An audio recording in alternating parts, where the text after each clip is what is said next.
We fight, we fix, we love, we stay. That's called maturity. It's the ability to navigate the ups and downs of relationships with grace, humility, and a willingness to grow together. Fighting is inevitable, but it's how we fight that matters. Maturity means learning to communicate effectively, to listen actively, and to resolve conflicts in a healthy and constructive way. Fixing means taking responsibility for our actions, apologizing when we're wrong, and making amends. It involves the willingness to compromise and find common ground. Loving means choosing to prioritize the relationship, even when it's hard.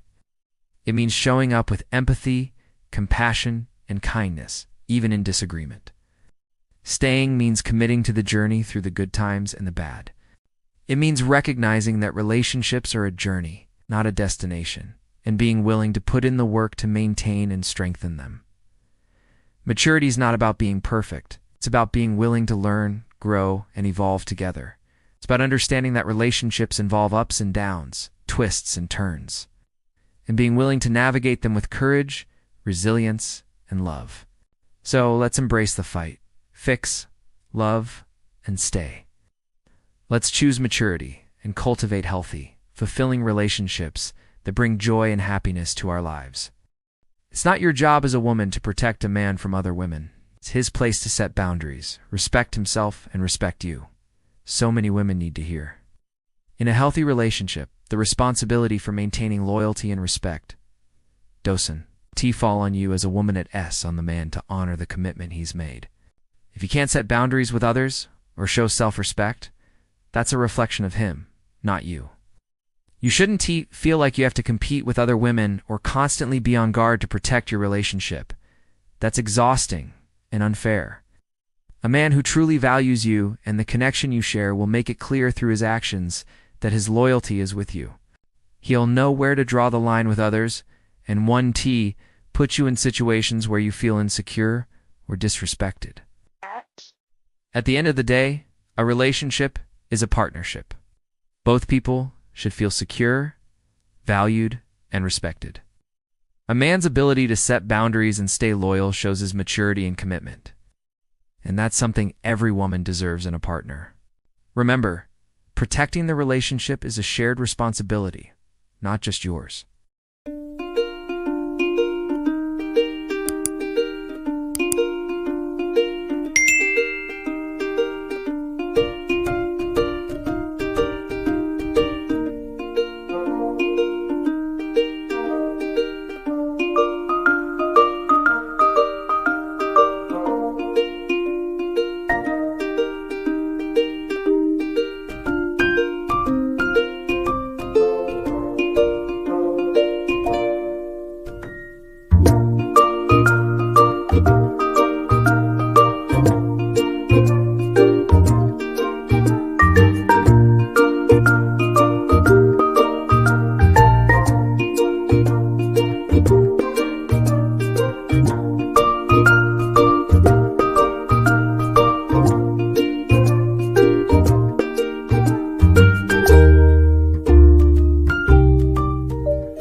woman is going to leave because you made a mistake. She left because you made it a habit. The truth is, she would have rather fixed things with you than start over with somebody new. She stuck around because she was hoping you would step up and be the man she deserves. But you thought she would never leave, and you got comfortable disrespecting her. And look, now she's gone. Even the most loyal woman who fight to make it work will eventually get tired. How to avoid emotional affair. Even if you are married to the best spouse in the whole world, if you do not guard your heart, you may end up falling in love with someone aside your spouse and eventually ruin your marriage. No one gets married and plan to have an affair, but lots of married men and women are into affairs. Today, because they slept when they should have been wide awake with their five senses alert. 1. Don't be too friendly with the opposite sex. This is where lots of married people land in trouble. Over spirituality and pride will destroy your marriage. You can't handle close friendship with the opposite sex as a married person. Your heart is involved. Set boundaries. Be disciplined. Be cordial. Be respectful. Be godly. Be holy. Don't share your personal problems with an opposite sex friend. It will bond you together. Problems bond people. 3. Don't contact any opposite sex you are fond of. If you secretly admire them, you are fond of them, and there is a tingling in your heart at the mere thought of them. Don't contact. Avoid unnecessary eye contact that lingers with the opposite sex. 5. Don't tell an opposite sex you are romantic or sexy. That private information is for your spouse only. 6. Avoid discussions with the opposite sex when you are tired, very sad, depressed, sorrowful, drowsy, sleepy, or very sick. This can cloud your judgment and make you say silly things. Talk to your husband, wife instead. 7. Avoid unnecessary compliment of the opposite sex. 8. Stop saying I love you to the opposite sex. For what? 9. Work on your marriage. Keep the fire of love and romance alive in your marriage. 10. Protect your family. Don't share your marital problem with your opposite sex friend. It will bond you. 11. Never flirt with the opposite sex. 12. Mind the pictures you post on the social media. Limit pictures that show your curves or portray you as sexy. 13. Do not contact all your ex after marriage. 14. Don't chat with the opposite sex on the days you are horny. 15. Stop focusing on your spouse's weaknesses and appreciate their strengths. If you always see the bad side of your spouse, you will be angry, bitter, critical, and look for someone who can understand you and make you happy aside your spouse. That is the beginning of an emotional affair, an eventual sexual affair. It is the beginning of the end of a once glorious marriage. Flee from all appearance of evil is what the Bible says. What you will not eat, don't bring it to your nose. Don't smell it. Don't start what you cannot finish. Avoid all emotional and sexual affairs. They will destroy your marriage.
Welcome to my channel.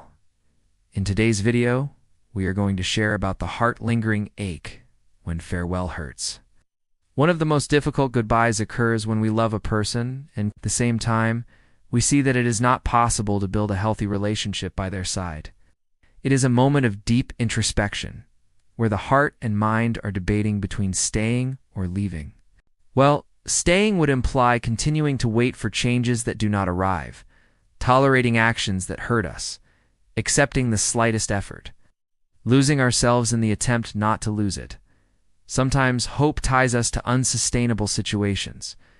We cling to the idea that things will improve, but the reality is that it doesn't always happen that way. Courage is in recognizing when it's time to let go and let go. We know that leaving will hurt, but it will be the route that will lead us to heal. The pain of farewell is inevitable, but it is also the first step towards healing. By moving away from what hurts us, we allow our wounds to heal. It is an act of self-love and self-care. Instead, staying alone will continue to open the wound more and more. Remaining in a toxic or unsatisfactory relationship prolongs the suffering. Every day we spend in that situation, the wound deepens. It's like we're tearing an open wound over and over again. Sometimes you choose to leave, not for lack of love for that person, but for your self-love that moves you to take care of yourself. And with love, you leave. The decision to leave is not an act of lack of love for the other person, but an act of love for oneself. That is to say, I love myself enough not to allow myself to continue suffering. And in that self-love, we find the strength to say goodbye, be in peace, and move forward. Remember that every farewell is an opportunity to grow, learn, and transform yourself. Sometimes the greatest act of love is to let go of what no longer nourishes us, to give space to new experiences. Thank you for watching. If you like more about these videos, please do not forget to hit the subscribe button and share it to your friends.